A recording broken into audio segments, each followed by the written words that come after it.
नमस्कार, मैं श्वेता और आप देख रहे हैं न्यूज़ फॉर्मेशन। जातीय जनगणना को लेकर आज पटना हाईकोर्ट की तरफ से सरकार को बड़ी राहत मिलती है।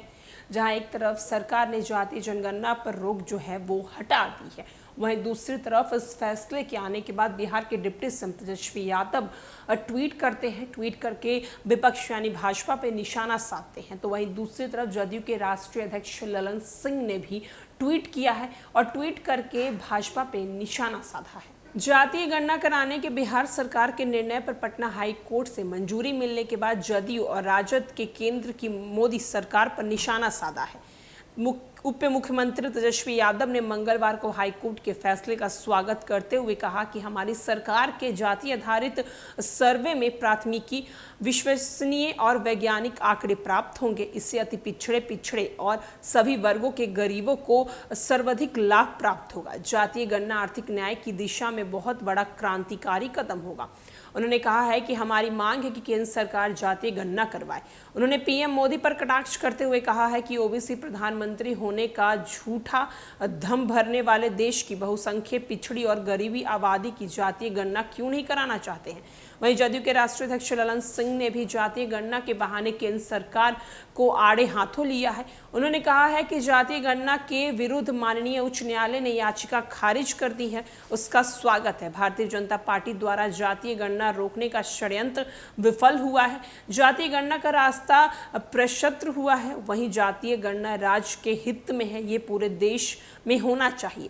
दरअसल पटना हाई कोर्ट ने राज्य सरकार द्वारा राज्य में आर्थिक सर्वेक्षण को चुनौती देने वाली सभी याचिकाओं को खारिज करते हुए राज्य सरकार को बड़ी राहत दी है।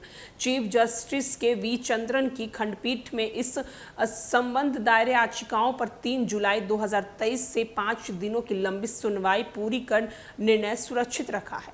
राज्य सरकार की ओर से सुनवाई के दौरान महाधिवक्ता पीके शाही ने बताया है कि सर्वे हुआ है जिसके उद्देश्य में आम नागरिकों के संबंध आंकड़ा एकत्रित करना, जिसका उपयोग उनके कल्याण और हितों के लिए किया जा रहा है। उन्होंने कोर्ट को बताया कि जाति संबंधी सूचना शिक्षण संस्थाओं को प्रवेश और नौकरियां लेने समय दी जाती है। वहीं आपको बताते चले कि एडवोकेट जनरल शाही ने कहा है कि जाति समाज का हिस्सा है। उन्होंने कहा कि हर धर्म की अलग अलग जातियां होती हैं। उन्होंने कोर्ट को बताया कि इस सर्वेक्षण के दौरान किसी भी तरह की कोई अनिवार्य रूप से जानकारी देने के लिए किसी को बाध्य नहीं किया गया है। जाति गणना को लेकर पहले ही बिहार की नीतीश सरकार ने केंद्र सरकार से अपील की थी। हालांकि मोदी सरकार ने बिहार सरकार की मांग को खारिज कर दी थी। नीतीश सरकार ने इस पर अपने बलबूते पर योजना बनाई और करीब 80% काम पूरा हो गया, तो इसके खिलाफ हाईकोर्ट में याचिका दायर की गई। अब कोर्ट के फैसले नीतीश सरकार के पक्ष में आने के बाद जदयू और राजद ने फिर से इसी बहाने भाजपा और नरेंद्र मोदी की सरकार पर निशाना साधा है। जहां एक तरफ केंद्र सरकार से मुख्यमंत्री नीतीश कुमार ने जाति आधारित गणना को लेकर पहले से ही डिमांड की थी, लेकिन केंद्र सरकार की तरफ से उनकी इस मांग को खारिज कर दिया गया, जिसके बाद बिहार के मुख्यमंत्री नीतीश कुमार अपने बलबूते यानी कि खुद के बलबूते बिहार सरकार इस जाति आधारित गणना को करवाई।